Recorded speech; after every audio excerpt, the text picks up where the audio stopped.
I'm so beyond excited to finally give you guys a full book haul. These are all the books that I've accumulated in the past 2 months. There's actually a lot more, but I decided to kind of like narrow it down. If I showed you guys every single book that I purchased, it would be a really long video. I've actually went ahead and separated my books into 3 separate categories because I do want to make this video a little bit easier. I'm gonna get started with the category of books that I haven't quite read yet. They're all new. And then the books that I recently finished, which I loved. The pile of books that I'm currently reading. Yes, I know it looks like a lot. Get your cup of tea ready, coffee, water, whatever it may be, because this is going to be a long video and I hope you guys enjoy it.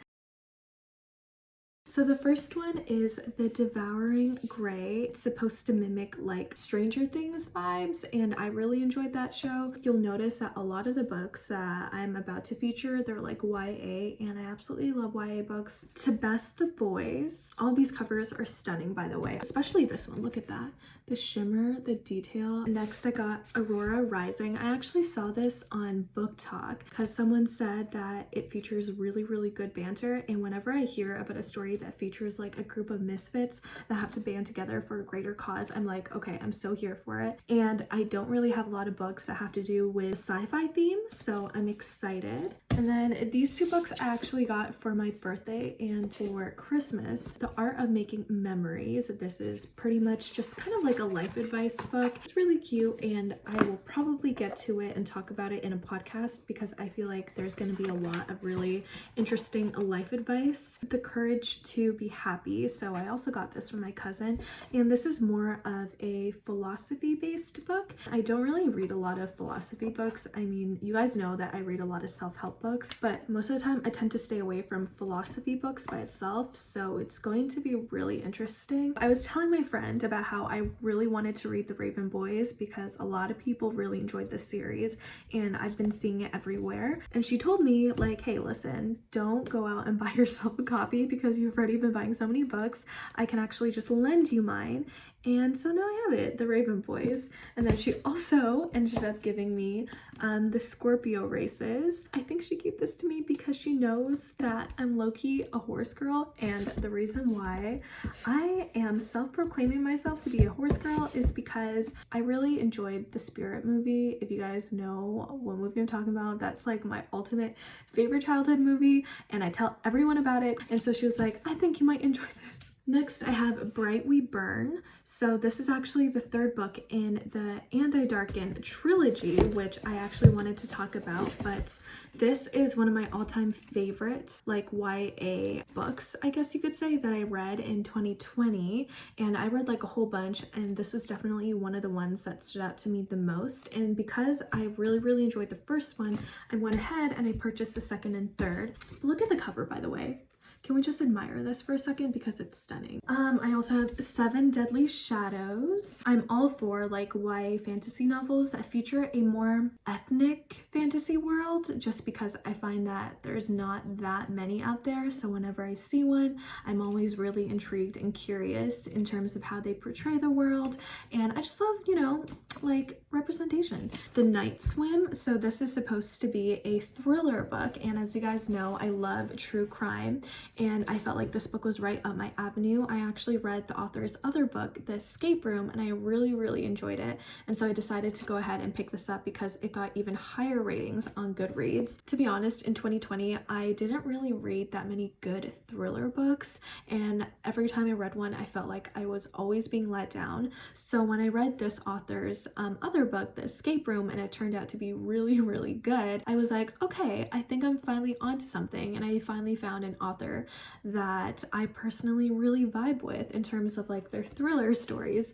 So I'm excited to start this. This is a fiction thriller book about this true crime podcast host who is investigating this sort of like small town case of a local swimmer that has been accused of raping the police chief's daughter. So she's digging deep into that case. She's investigating because she really wants the latest season of her podcast to be a hit.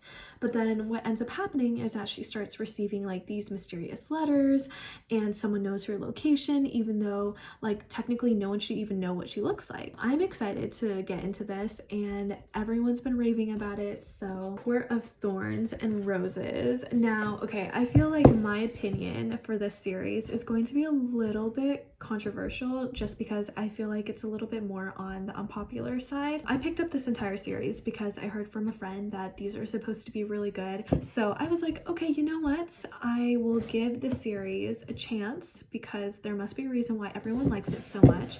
And so I went ahead and I finished the first book a while ago. I don't know, I have very mixed thoughts about this series, and I don't want to get too much into it, but I think I gave it like 2 or 3 stars on Goodreads. Like, I didn't really enjoy it as much as I thought I would have, but a lot of people say that the first book is not really that good anyways, and that you should start reading the second book. For a lot of people, it ends up being their favorite book out of the entire series. So I was like, okay, you know what, I'm gonna hold it out, I'm gonna continue to read. And so I did. I got all the way up to like here, and I just lost interest completely. I don't know why. Well, actually no, I do know why, but I can't get into it right now. I don't know when I will resume the series, but for now it's been put on hold. Although I must say, I do really like the covers. A lot of people don't really like the new revamped covers, but I personally really like it.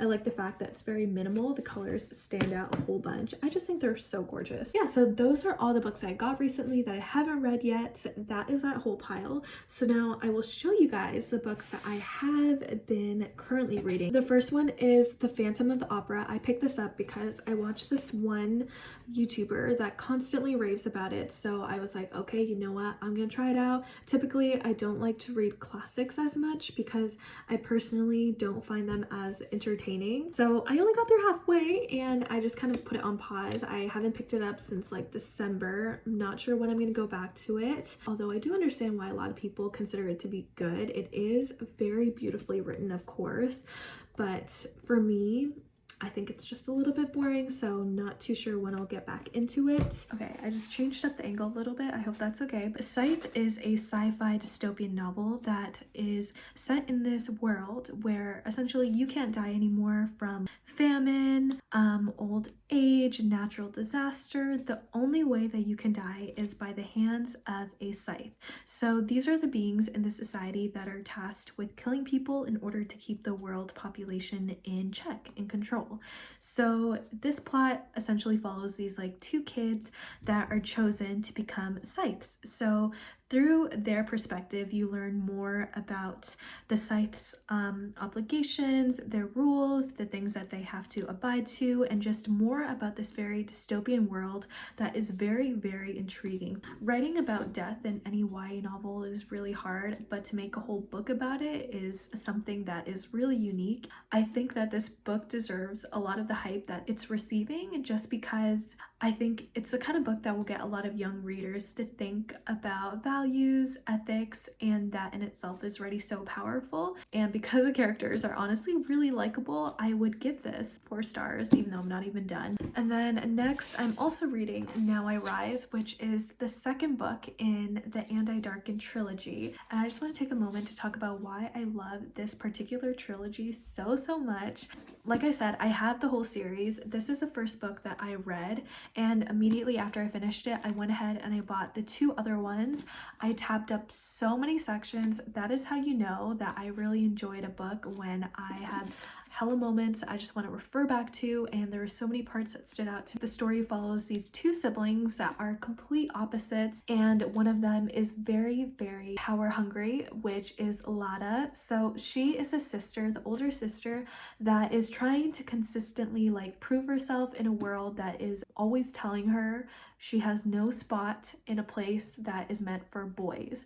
So she's very brooding, she's very, not arrogant, but likes to use her fist rather than her words, because she's always trying to like prove herself. They're just trying to like reclaim their home country, get the throne. So it's very like Game of Thrones-esque, and a lot of people like to compare it as being like the YA version. You also have Radu, which is the complete opposite, and I think that's what makes the series so unique. So what he does well and what his sister lacks is that charisma and that ability to communicate with other people using his social skills, using his intelligence to kind of know the inner workings of the court, and that is honestly just as important as being strong. So this book is really good at kind of showing you the different ways in which people gain power and they're able to kind of like manipulate and control the situation. This is really interesting, and I felt like it was so much fun to read because their personalities were so different from each other, and you got the two different perspectives, so you were able to kind of see